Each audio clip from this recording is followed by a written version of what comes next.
வணக்கம் சகோஸ், இது ஒன்லி காதல் ஸ்டோரிஸ் அண்ட் நான் உங்க மஹி. கொஞ்ச நாள் வீடியோஸ் அப்லோட் பண்ண முடியல, சில பர்சனல் ஒர்க்கா.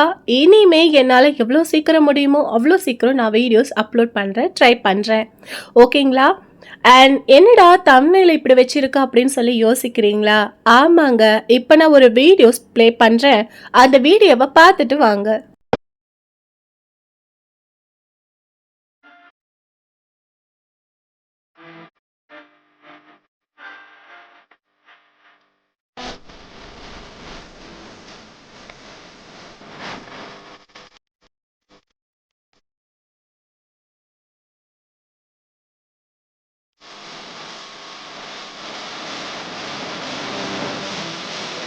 பாத்தீங்களாங்க, கோவப்பட்டு உரிமிட்டு இருந்தா அந்த பூனையோட உணவை அந்த இன்னொரு பூனை சாப்பிட்டு முடிச்சிருச்சு.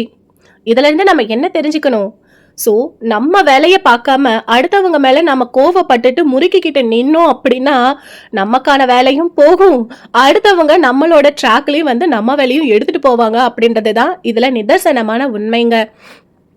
சில பேர் இல்லைங்க, பல பேர் வந்து நாம எல்லாருமே அடுத்தவங்களோட லைஃப்பை நம்மளோட லைஃப் கூட கம்பேர் பண்ணி நிறைய டைமை நம்ம வேஸ்ட் பண்ணிட்டு இருக்கோம்.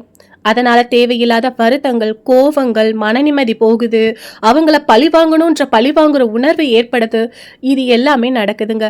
ஆனா ஒரு யூஸ்வலா ஒரு காமனான மேனுக்கு இது உண்மைதான், நடக்கிறது தான். பட் நம்ம இதுல இருந்து என்ன தெரிஞ்சுக்கணும் அப்படின்னா, நம்ம போற ட்ராக்கை மட்டும் பார்த்து நாம போனோம் அப்படின்னா கண்டிப்பா நம்ம கோலை நம்ம ஈஸியா ரீச் பண்ண முடியும். அதை விட்டுட்டு அடுத்த ட்ராக்ல போற ட்ரெயின் என்ன ஸ்பீட்ல போகுது, அதை விட நம்ம ஸ்பீடா போகணும், இல்ல அதை இடிச்சு தள்ளிட்டு நம்ம ஸ்பீடா போகணும், அதுல ஏதாவது பிரேக் டவுன் பண்ணி ரயில ஸ்டாப் பண்ணணும், இப்படிப்பட்ட விஷயங்கள், இப்படிப்பட்ட எண்ணங்கள் நமக்கு வரும்போது நம்ம ட்ராக்ல வரக்கூடிய தடங்களை பார்க்க நம்ம மறக்கிறோம். நம்ம ட்ரெயின் என்ன ஸ்பீட்ல போகுதுன்றத நம்ம நினைக்க மறக்கிறோம். எப்படி நம்ம கோலை ரீச் பண்ணணும், எவ்வளோ நேரத்தில் ரீச் பண்ணுன்ற டார்கெட்டை வைக்க நாம மறந்துடுறோம். இப்படி அடுத்தவங்க ட்ராக்கை கம்பேர் பண்ணி நம்மளோட ஓன் லைஃப்பை நாம மிஸ் பண்றோம் அப்படின்றது தான் மறுக்க முடியாத உண்மைங்க. இதுல தேவையில்லாத டிப்ரெஷனுக்கு போவோம், கோபங்கள் வரும். இதையெல்லாம் கட்டுப்படுத்தணும் அப்படின்னா நாம நம்ம ட்ராக்கை மட்டும் பார்த்து வண்டி ஓட்டினா போதுங்க. மற்ற ட்ராக்கை அவங்கவுங்க பார்த்துப்பாங்க. ஸோ நம்ம ட்ராக்கை அவங்க ஸ்பீடா போறாங்களா, அவங்கள விட ஸ்பீடா நம்ம எப்படி போகணும், என்ன மாதிரியான மோட்டிவை நம்ம செட் பண்ணணும், என்ன மாதிரியான ஸ்ட்ராட்டஜியை நம்ம யூஸ் பண்ணணும் அப்படின்ற ஒரு எண்ணங்களை நம்ம வச்சு நம்ம ட்ராக்ல நம்ம போனோம் அப்படின்னா கட்டாயம் அவங்கள விட நம்ம சீக்கிரமாவே நம்ம கோலை ரீச் பண்ண முடியும் அப்படின்றது தான் இந்த காணொளி மூலமா நான் உங்களுக்கு சொல்ல நினைச்ச மோட்டிவேஷன். பண்ணி கொடுக்கிறேன், தேவையில்லை, உங்க வேலையை நீங்க பாருங்க. என்னங்க, இந்த மோட்டிவேஷன் போதுமா?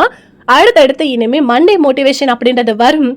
இன்னைக்கு கொஞ்சம் மிஸ் ஆயிடுச்சுங்க. ஸோ முடிஞ்ச வரைக்கும் சீக்கிரமா நான் காணொலி பதிவேற்றம் செய்ய முயற்சி செய்யறேன். அண்ட் அது மட்டும் இல்லாம நம்மளோட காணொலி பக்கத்துல அகநானூற்று காதல் கதைகள், வாழ்வை மாற்றக்கூடிய காதல் கதைகள், பல காணொலிகளை நம்ம பதிவேற்றம் செஞ்சிருக்கோங்க. இது முடிச்சுட்டு அதையும் போய் கேளுங்க. கட்டாயம் அதுல இருக்கிற காணொலி ஏதாவது ஒன்று உங்கள் வாழ்வை மாற்றக்கூடியதாக இருக்கும், அல்லது உங்கள் வாழ்வோடு ஒத்து போகக்கூடியதாக இருக்கும். அன்பை பகிர்ந்து மனிதநேயமிக்க சமுதாயத்தை உருவாக்குவோம். மீண்டும் அடுத்த காணொலியில் உங்களை சந்திக்கும் வரை இது ஒன்லி காதல் ஸ்டோரிஸ். நான் உங்க மஹி. சேனலை சப்ஸ்கிரைப் பண்ண மறந்துடாதீங்க. இந்த காணொலி உங்களுக்கு பிடிச்சிருந்தா உங்க ஃப்ரெண்ட்ஸ் அண்ட் ஃபேமிலிக்கு ஷேர் பண்ணவும் மறந்துடாதீங்க.